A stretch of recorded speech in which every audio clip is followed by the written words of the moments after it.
ನಾನು ನಿಮ್ಮ ಶೇಖರ್ ಹೊಣೆನೂರು. ನಮ್ಮ ಬಳ್ಳಾರಿ ತಾಲೂಕಿನ ಶಾಸಕರಾದಂಥ ಬಿ ನಾಗೇಂದ್ರಣ್ಣನವರು ನಮ್ಮ ಬಳ್ಳಾರಿ ತಾಲೂಕಿನಲ್ಲಿ ಈಗಾಗಲೇ ಒಂದು 3 ಶಾಲೆಗಳನ್ನು ದತ್ತಗೆ ತಗೊಂಡಿದ್ದಾರೆ.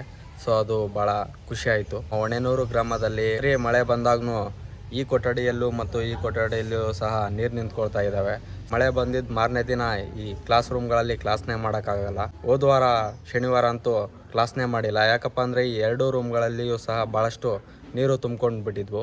ಅವುಗಳನ್ನು ಕ್ಲೀನ್ ಮಾಡೋಕ್ಕೆ ಮಧ್ಯಾಹ್ನ ಆಯಿತು. ಸೊ ಅವತ್ತಿನ ದಿನ ಕ್ಲಾಸ್ನೇ ಮಾಡಿಲ್ಲ. ಹುಡುಗರು ಟೀಚರ್ಸ್ ಎಲ್ಲ ಔಟ್ಸೈಡ್ ನಿಂತ್ಕೊಂಡಿದ್ರು. ತಾಲೂಕಿನ ಶಾಸಕರಾದಂಥ ಬಿ ನಾಗೇಂದ್ರಣ್ಣನವರ ಹತ್ರ ಕೇಳ್ಕೊಳ್ಳೋದಿಷ್ಟೇ, ಹೊಣೆನೂರು ಗ್ರಾಮದ ಸರ್ಕಾರಿ ಶಾಲೆಯನ್ನು ದತ್ತಗೆ ತಗೊಂಡು ನಮ್ಮ ಹೊಣೆನೂರು ಗ್ರಾಮದ ಶಾಲೆಯನ್ನು ಅಭಿವೃದ್ಧಿ ಮಾಡಬೇಕಂತಂದು ಮಾನ್ಯ ಬಳ್ಳಾರಿ ತಾಲೂಕಿನ ಶಾಸಕರಾದಂಥ ಬಿ ನಾಗೇಂದ್ರಣ್ಣನವ್ರ ಹತ್ರ ಕೇಳ್ಕೊಳ್ತಾ ಇದ್ದೀನಿ. ಸೊ ಎಲ್ಲರೂ ಈ ವಿಡಿಯೋನ ಬಿ ನಾಗೇಂದ್ರಣ್ಣನವರಿಗೆ ತಲುಪುವವರೆಗೆ ಈ ವಿಡಿಯೋನ ಆದಷ್ಟು ಶೇರ್ ಮಾಡಿ. ಬಿ ನಾಗೇಂದ್ರಣ್ಣ ನಮ್ಮ ಹೊಣೆನೂರು ಸರ್ಕಾರಿ ಶಾಲೆಯನ್ನು ದತ್ತಕ್ಕೆ ತಗೊತೀರಾ ಅಂತಂದು ನಾನು ಅಂದ್ಕೊಂಡಿದ್ದೀನಿ. ಮತ್ತು ನೀವು ದತ್ತಕ್ಕೆ ತಗೋಬೇಕಂತಂದು ಇಂದ ಬಯಕೆ ಮತ್ತು ಊರಿನಲ್ಲಿರುವಂಥವ್ರು ಎಲ್ಲರ ಕಡೆಯಿಂದ ಒಂದು ಬಯಕೆ ಇದೆ. ನಮಸ್ಕಾರ.